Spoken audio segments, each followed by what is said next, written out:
Hey travelers, welcome to a new video. If you're new here, welcome, and if you're returning, welcome back. My name is Chelsea, and I am super passionate about helping underrepresented groups know more about international affairs and how to travel boldly with confidence. In today's video, I take you all on my journey when I visited Christ the Redeemer. Christ the Redeemer is one of the 7 new wonders of the world visited by millions of people each year. In this video, I share some of the tips about visiting Christ the Redeemer, a little bit of its history, and my overall rating/score of this destination. Remove the imagery, smash the like button, and smash the subscribe button for more content like this. Alright y'all, let's get started.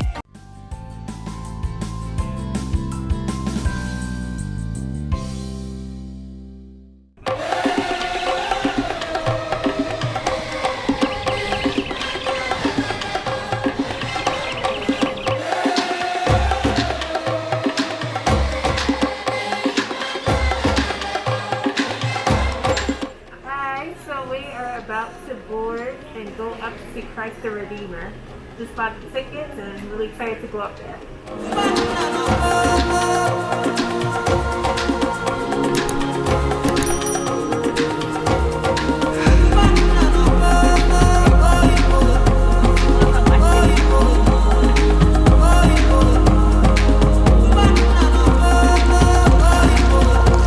It's like magnificent. It's so big and it's really, really beautiful, breathtaking.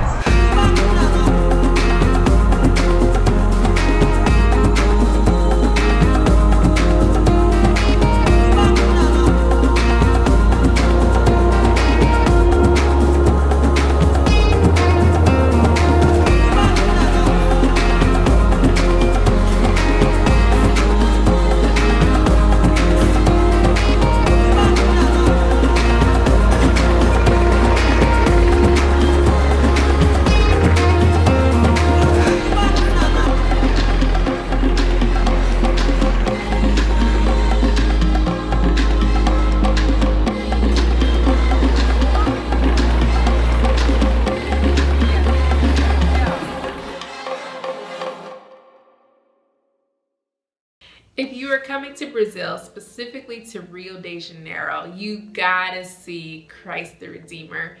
The word that comes to mind when I think about my experience at Christ the Redeemer is magnificent. It was breathtaking.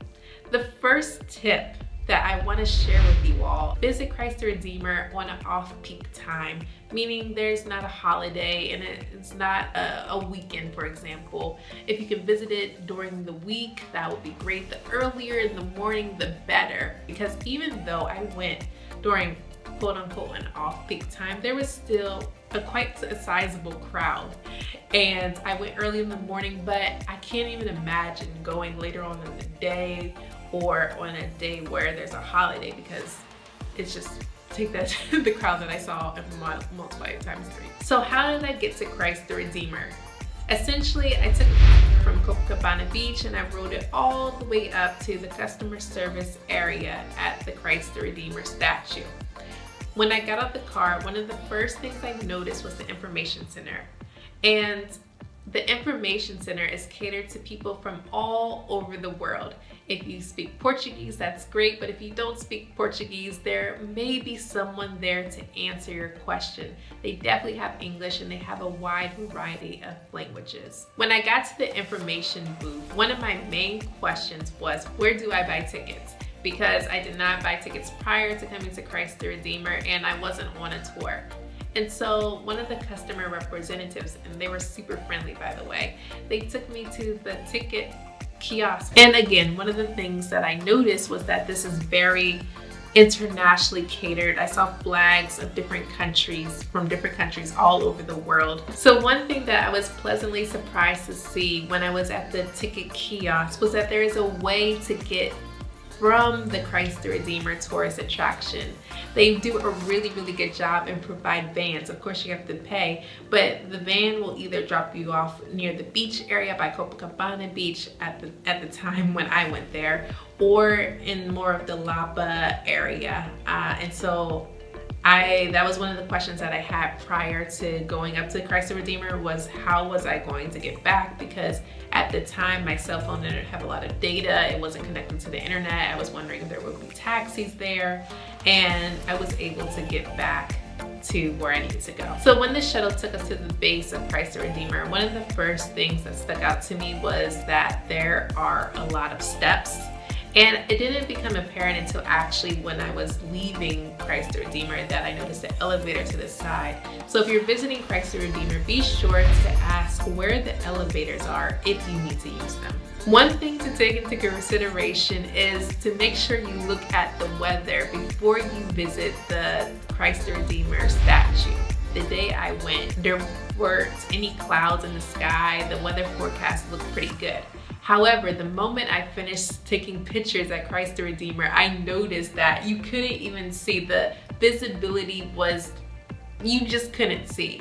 And so definitely take this into consideration. I mean, I went on a day where the sun was out, and so I can only imagine that if you go on a rainy day or a day that's really cloudy, that you might not be able to see what the view that you would like to see. Also, if you're hungry, it's good to know that there is a restaurant there where you can get a bite to eat if you decide to take a break while visiting Christ the Redeemer. I really enjoyed my food there. So Christ the Redeemer is this amazing, breathtaking, iconic statue, tourist attraction that you must visit if you come to Rio De Janeiro, if you come to Brazil. But few people know the story behind Christ the Redeemer.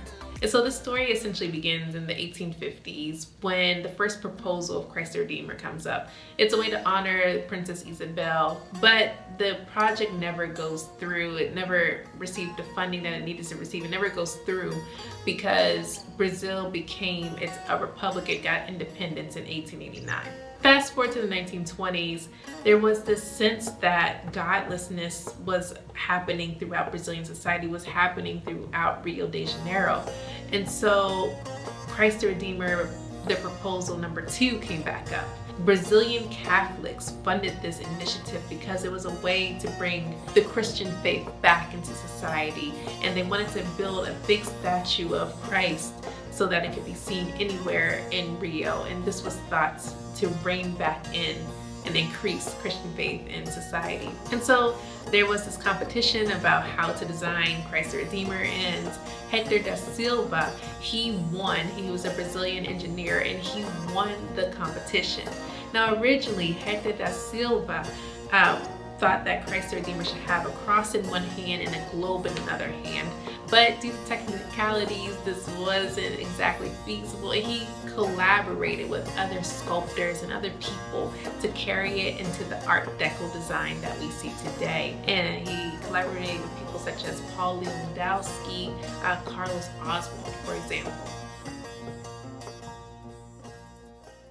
So what is my evaluation of Christ the Redeemer? Well, first, the cost. The cost was about 70 to 90 reais. Check the official website for more information about the cost. The cost depends on whether or not it's a peak season or if you're going during a low season. Do you need to take a tour to visit Christ the Redeemer? This was something that I personally was like going back and forth about. I was like, do I need to take a tour to see Christ the Redeemer? But ultimately I decided not to take a tour. I wound up going and I had a great time. I was able to take pictures at my leisure. Where can you go after visiting Christ the Redeemer? I went to Escadaria Celadron right after visiting Christ the Redeemer. If you're interested in that experience, check out the video here. You can also go to Sugarloaf Mountain. You can go back to the beaches. There are tons of places that you can go to after or before Christ the Redeemer. But as I mentioned earlier, I personally would say visit Christ the Redeemer really early because there are a lot of people that also like to go. Is Christ the Redeemer kid friendly? I personally think it's kid friendly. There are a lot of steps, but of course there is the elevator if you need to take that too. I did see families there. Other things that you should know if you're going to visit Christ the Redeemer, definitely keep your ticket. You need your ticket to get out of the tourist attraction and to get into the van. And I would imagine if you're taking the train, they might ask to see your ticket too. What is my overall rating for Christ the Redeemer? I would give it a solid 4.5 stars out of 5. I had a great time. Alright travelers, well that concludes today's video. If you enjoyed today's video, make sure you smash the like button and smash the subscribe button for more content like this. In the comments below, tell me future videos that you would like to see. And until next time, let's travel with our dreams together.